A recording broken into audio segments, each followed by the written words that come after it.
네, 안녕하십니까 여러분. 건영대학교 ES연구원의 박범준이라고 합니다.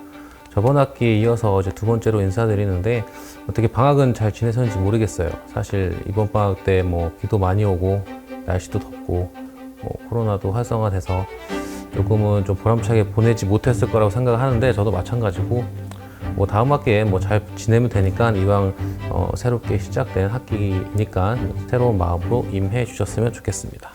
오리엔테이션을 하기 전에 먼저 감사 인사를 좀 드려야 될 것 같아요.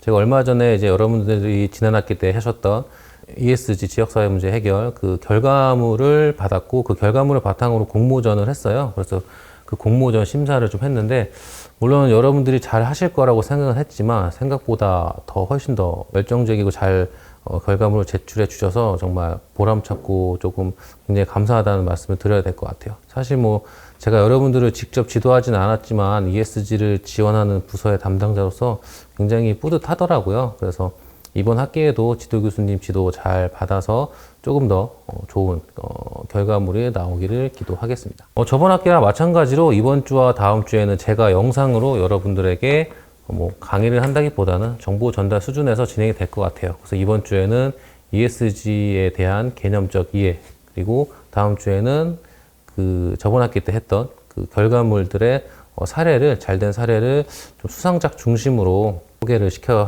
드리려고 합니다.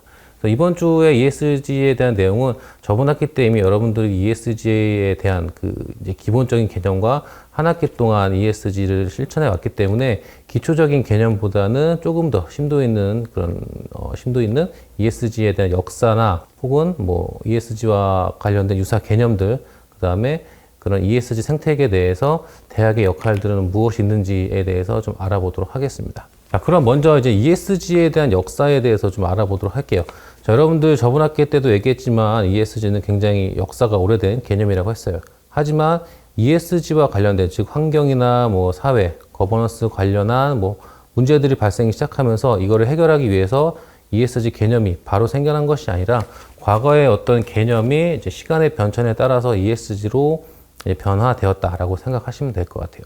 그러면 이제 여러 가지 의견이 있지만 그렇다면 ESG의 시작은 어디로 봐야 되느냐라는 걸 좀 알아보면은 세계환경개발위원회가 설립이 되었는데 이 세계환경개발위원회의 그 의의가 뭐냐면은 사실 과거 산업화 시대에 굉장히 환경 오염이 심했을 거예요. 산업화 시대는 당연히 어떤 국가나 정부나 기업의 이익 창출이 굉장히 중요했던 시기였기 때문에 환경을 고려하지 않은 개발이 무분별하게 이루어졌을 거예요.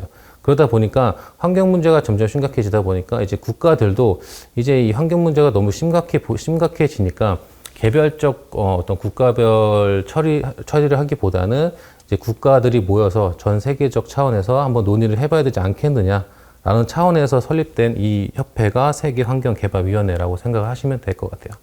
그리고 중요한 것은 여기서 처음으로 이 산업화로 인한 환경 오염의 심각성을 이제 전 세계적 차원에서 처음으로 논의가 되었다라는 것에 대해서 의미가 있다라고 생각하시면 될 것 같아요. 그리고 이 협회에서 브룬란트 보고서라는 게 발간이 되는데 이 중요한 게 뭐냐면 여러분들이 흔히 알고 있는 지속 가능 발전이라는 단어, 즉 서스테너빌리티라는 단어를 많이 들어보셨을 텐데 이 브룬란트 보고서에서 그 개념이 처음 도입이 되었어요. 그래서 이 전 세계적으로 지속 가능 발전을 달성하기 위해서는 환경 정책의 중요성을 강조했고 이 환경 문제를 해결하기 위해서 정부만 참여하는 것이 아니라 정부, 기업, 시민, 시민사회 등 여러 가지 다양한 이해관계자들의 참여를 독려하였다는 점에서 ESG의 시초로, 즉 시작점으로 평가를 받고 있다라고 생각하시면 될 것 같아요.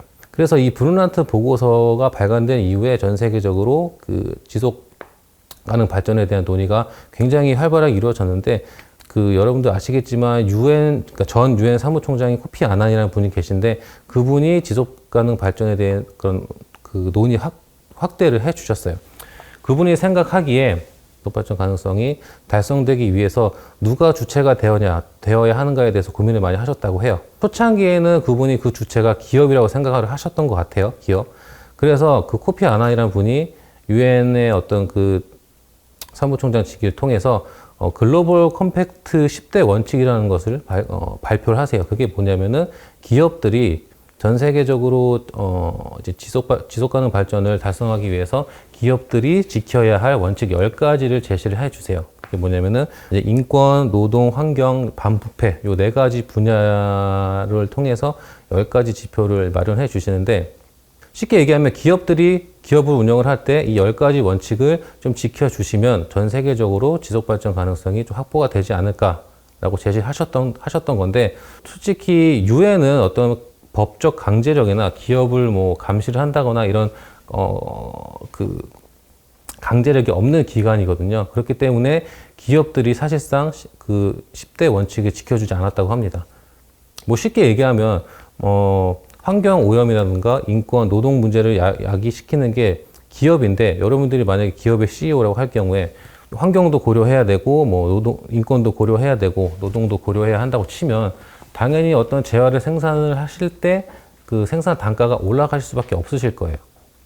뭐 인건비도 더 줘야 되고 인권을 하기 위해서 뭔가 상담도 해줘야 돼. 이렇기 때문에 그 제조 단가가 올라갈 수밖에 없기 때문에 기업들이 이 유엔에서 발간한 10대 원칙을 잘 지키지 않았다고 해요. 그래서 이러한 부분에서 물론 좋은 취지에서 10대 원칙을 마련하셨지만 이러한 한계 때문에 실천적 측면에서는 많이 지켜지지 않았다라는 한계를 받고 있습니다. 그러면 앞에 브룬란트 보고서와 비교를 했을 때, 브룬란트 보고서는 환경 분야에 좀 초점이 맞추어져 있다고 치면은 지금 말씀드린 글로벌 컴팩트 10대 원칙 같은 경우에는 환경과 더불어서 노동, 인권, 부패 이런 분야도 포괄적으로 다뤘다는 점에서 차이가 있다라고 생각하시면 좋을 것 같아요. 그래서 이 코피아나 사무국장님은 발상의 전환을 하십니다. 기업들이 말을 안 들으니까, 이게 아무리 기업들한테 이거 좋은 거니까 해봐라 이렇게 해도 말을 안 들으니까 발상의 전환을 하셔서 그 기업들한테 지속발전 가능성의 주도권을 주는 것이 아니라 기업들에게 투자를 하는 그 투자자들한테 그 지속발전 가능성의 주도권을 한번 넘겨보자라고 생각하신 거예요. 즉 기업들한테 이것 좀 해다오 이런 게 아니라 기업에 투자를 하는 투자자들한테 니네들이 기업에 투자를 할 때 이런 뭐 인권이라든가 뭐 환경이라든가 노동이라든가 이런 분야를 한번 고려해서 투자를 해봐라. 이런 식으로 발상의 전환을 이뤘고, 그 발상 자체가 기업 투자자들한테 굉장히 지지를 얻었다고 합니다. 그래서 2004년에 이 코피아나의 노력으로 UN 글로벌 컴팩트라는 게 그 설립이 되었고, 이 회사에서 그 Who Care Win 이니셔티브라는 보고서가 발간이 됩니다. 여기에서 여러분들이 알고 있는 ESG라는 단어가 처음으로 이제 활용이 되었다라고 평가를 받고 있는데, 이 보고서에서 여러 가지 ESG에 대한 내용이 나오지만은 결국엔 한마디로 요약을 하면, 결국 투자자들이 ESG를 고려한 투자를 결정하게 된다면 결국에는 투자자, 기업의 주주들까지도 모두 이익을 받을 수 있을 것이다 라고 제시가 되어 있어요. 그러면 여러분들이 흔히 알고 있는 그 기업의 사회적 책임과 비교를 했을 때 좀 차이점을 아실 수 있겠어요? 흔히 얘기하는 CSR 같은 경우에는 일방적인 기업의 호혜적 활동이라고 생각을 하시면 될 것 같아요. 뭐 쉽게 얘기하면 기업이 어느 지역이든 어느 국가에서든 돈을 벌었으니까 우리가 돈을 번 만큼 뭐 기부를 한다거나 봉사활동을 한다는 거나 대가성 없이 하는 활동이라고 생각하시면 쉬울 것 같은 반면에, ESG는 ESG 활동을 통해서, 즉 CSR과 활동 자체는 비슷할 거예요. 근데 목적성이 다른 거죠. ESG는 그런 ESG 활동을 통해서 추구하는 바가 기업의 이익이다 라고 보시면 될 것 같아요. 그래서 ESG와 CSR의 차이점은 목적성이 다르다 이렇게 이해하시면 될 것 같아요. 그래서 코피아나는 2006년에 ESG의 총본부라고 할 수 있는 PRI를 설립을 하게 됩니다. PRI. 그래서 이 PRI라는 게 설립된 목적이, 즉 투자자들이 기업의 활동, ESG 활동을 기업에 대한 투자 시 중요 사항으로 고려하도록 해서 재무적 성과에 대한 고착화를 막고 ESG를 활성화시키기 위해서 이 PRI라는 걸 설립을 했고, 그와 더불어서 PRI의 6대 책임 원칙이라는 것을 발표를 하게 됩니다. 이 6대 원칙이라는 게 기업이 지켜야 할 6대 원칙이 아니라 기업에 투자하는 투자자들이 지켜야 할 원칙 6가지를 발표를 하게 되는데, 6가지밖에 되지 않으니까 제가 하나하나 말씀을 드릴게요. 첫 번째, 이제 우리는 ESG 이슈들을 투자 분석 및 의사결정 과정에 반영한다. 쉽게 얘기하면 우리가 어떤 회사에 투자를 할지 말지 결정을 할 때 그 회사의 ESG 어떤 실천이라든가 어떤 경영 방침을 고려를 하겠다라고 하는 거죠. 두 번째, 우리는 능동적인 투자자가 되며 ESG 이슈들을 소유권 정책 및 실행에 반영한다. 셋째, 우리는 피투자 기업에게 ESG 이슈에 대한 적절한 정보를 요구할 수 있다. 즉, 투자자가 기업에 투자를 할 때 ESG 그 요인을 가지고 투자를 결정할지 말지 결정을 해야 되기 때문에 그 기업으로 하여금 너네들의 ESG 활동에 관한 정보를 요구를 할 수 있다라는 거죠. 네 번째, 우리는 본 원칙들에 대한 금융산업 내의 수용 및 실행을 촉진한다. 다섯 번째, 우리는 본 원칙 시행의 효과성 증진을 위해 상호 협력한다. 마지막으로 여섯 번째, 우리는 본 원칙에 관한 우리 각자의 활동과 진전 상황을 보고한다. 이렇게 총 6가지 투자 원칙을 제시를 하게 됩니다. 하지만 아까도 말씀드렸다시피 글로벌 컴팩트 10대 원칙처럼 이 PRI 6대 원칙 또한 그 강제력이 없기 때문에 투자자들의 그런 자발적 참여에 의존할 수밖에 없었다라는 평가를 받고 있어요. 하지만 이 시대적 상황이 다행히 그 글로벌 10대 원칙과는 다르게 이미 자본시장의 ESG에 대한 중요성이 이미 활성화되어 있기 때문에 어느 정도 그 한계가 좀 완화됐다라고 이해를 하시면 될 것 같아요. 그때까지만 해도 투자자들조차도 과연 ESG 활동이라는 것이 과거에 그냥 착한 활동인 것 같은데 과연 이러한 착한 활동을 기준으로 해서 투자했을 때 과연 우리가 그런 어떤 뭐 이익을 창출할 수 있을까라는 어떤 오해라든가 고정관념이 아직도 팽배했다고 해요. 그래서 그 유엔에서 이러한 고정관념을 좀 완화시켜 주기 위해서 실제로 양적 그 자료를 가지고 투자회사들이 그런 ESG 관련한 요소를 가지고 투자 결정이 이루어질 때 결국에는 그게 투자자들의 이익으로 돌아온다는 그런 연구를 굉장히 많이 발표를 했다고 해요. 그래서 그게 가장 처음 나온 보고서가 이제 주식 가격 책정에 어떤 ESG 요소들이 미치는 영향이라는 보고서가 처음 발견되는데 골자는 이거죠. 결국에는 너네들이 ESG 요인을 고려해서 투자 원칙을 삼을 경우에 어떠한 방식으로든 너네 투자자들, 그 다음에 기업, 주주들의 이익으로 환원이 되더라. 그러니까 이런 착한 활동이라고만 생각하지 말고 충분히 ESG에 투자를 해도 너네들이 이익을 받을 수 있다라는 것을 이제 보여주고 있었죠. 이렇게 되다 보니까 이제 전 세계적으로 ESG를 실천하거나 혹은 ESG를 투자 요인으로 삼아도 이익이 되는구나. 이러한 의식이 팽배해지다 보니까 이제 기업들도 자발적으로 ESG를 실천하게 되었다라고 생각하시면 돼요. 뭐 여러 가지 이벤트가 있지만 가장 큰 거는 이제 2019년도에 이제 미국의 이제 대표적인 CEO들의 모이는 라운드 테이블이 있는데 그 라운드 테이블에서 기업들이 선언을 했다고 해요. 잘 들어보세요. 자, 기업이 그들의 주주만을 위해서 봉사해서는 안 되며 그들이 고객에게 가치를 전달하고 직원들에게 투자하며 공급자를 정당하게 대하고 공동체를 지원해야 한다라는 선언을 했다고 해요. 전통적인 경제학 관점에서 기업의 역할은 딱 하나였어요. 주주들의 이익 극대화였던 거죠. 하지만 이제는 주주들의 이익도 중요하지만 기업들의 어떤 다양한 이해관계자들의 이익도 고려한다는 점에서 굉장히 그 어떤 극적인 어떤 경제적 관점의 전환이 이루어졌다라고 이해를 하시면 될 것 같아요. 이제 여기서 끝판왕의 존재를 나오게 되는 거죠. 여러분도 아시겠지만 2020년 초에 이제 그 전 세계 가장 규모가 큰 블랙락 회사의 그 레리 핑크 회장이 이제 전 세계 기업들이나 혹은 투자자들한테 편지를 보냅니다.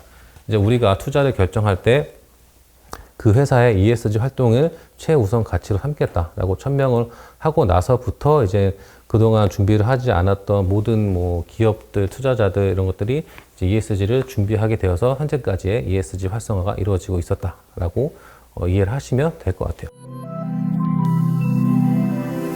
뭐 지금까지의 내용을 뭐 간단히 말씀드리면, 자, 산업화로 인해서 환경오염이 대두가 됐고, 이제 각 개별적 국가로 해결하기에는 환경적 문제가 심각해지다 보니까 이제 국가적 차원에서 논의할 수 있는 하나의 협의회가 생겼다. 그 협의회에서 블루란트 보고서가 발간이 되었고, 그 블루란트 보고서에서 지속발전 가능성이라는 단어가 처음 생겨났고, 그 이후로부터 전 세계적으로 지속발전 가능에 대한 논의가 이루어졌다. 그리고 그 논의를 이끌어간 사람이 전 유엔 사무총장인 코피 아난이라는 분이고, 그분이 처음에 기업들이 좀 이행했으면 좋겠다고 하는 글로벌 컴팩트 10대 원칙을 마련했지만 기업들이 말을 듣지 않자 이제는 그 발상의 전환을 통해서 기업들한테 이걸 해달라고 부탁하는 게 아니라 기업에 투자하는 투자자들한테 이행 원칙을 PRI 6대 그 투자 원칙을 제시를 함으로써 이제 자발적으로 기업들이 ESG를 참여할 수 있게끔 그런 논의가 지속되어 왔고 점점 ESG에 대한 그 중요성이 강조가 되면서 기업들이 이제 자발적으로 ESG 경영이나 실천에 참여하게 되었고 이제 끝판왕인 블랙링크가 이제 편지 한 통으로서 이제 전 세계적으로 ESG가 활성화되게 되었다라고 이해를 하시면 될 것 같아요. 그래서 저번 학기에는 ESG에 대한 그냥 간략한 개념만 설명을 해드렸는데 솔직히 지금 말씀드린 것처럼 ESG라는 게 탄생하기까지 굉장히 오랜 시간이 걸렸고 굉장히 많은 사람들의 노력으로 탄생을 했기 때문에 여러분들이 지금 ESG에 관련 공부를 하는 것과 실천을 하는 것이 굉장히 자부심을 느껴도 될 것 같아요. 그러면 여러분들 제가 설명한 거 다 종합을 해보면 결국은 ESG는 여전히 민간 기업 분야에 해당이 된다고 볼 수 있을 것 같아요. 그러면 결국에는 어떻게 보면은 기업들이 해야 될 ESG 실천을 왜 우리가 굳이 해야 하는가 라는 의문이 들 수가 있는데 솔직히 기업들은 강제성이 띄죠. 뭐 레리핑크 그 블랙록이라는 그 투자 회사가 이미 겁박을 줬기 때문에 뭐 자발적이든 강제적이든 ESG를 실천하고 있지만 저희 대학 같은 경우에는 굳이 ESG를 실천하지 않아도 돼요. 하지만 이제 저희 대학은 이제 미리 선제적으로 대응을 하는 거죠. 그리고 제가 생각하기에는 아직 대학교를 강제하는 그런 법안이나 규제 같은 건 없지만 저는 간접적으로 이미 규제를 받고 있다고 생각을 해요. 어떤 이유냐면은 대학은 교육부로부터 재정 지원을 받기 때문에 그 어떤 사업에 대한 평가 보고서를 작성을 해야 되는데 그 평가 보고서에 교육부가 원하는 게 너네들이 얼마나 많은 사회활동을 했는지, 그 다음에 너네 대학에서 의사결정이 얼마나 뭐 수평적이고 투명하게 이루어지고 있는지 이런 부분을 작성하는 그 포인트들이 굉장히 많아졌고 실제로 이제 그 그린 캠퍼스 조성 사업이라고 해가지고 과연 우리 교육부가 너네한테 돈을 투자해서 니네 학교에 그린 캠퍼스를 조성해도 되는지 증명을 해봐라. 이런 식으로 ESG 관련 요인들을 물어보는 이제 평가 지표가 굉장히 많아졌거든요. 그리고 조만간 그게 지금은 간접적으로 저희가 영향을 받고 있지만 그게 이제 나중에는 직접적으로 영향을 받을 수 있다고 저는 생각을 해요. 그래서 여러분들이 저번 학기 때 했던 다양한 활동들이 결국에는 저희 학교의 성과로 이어질 수가 있기 때문에 여러분들이 저번 학기, 이번 학기 하는 그런 ESG 실천에 대해서 굉장히 자부심을 가져도 좋을 것 같다고 생각이 듭니다.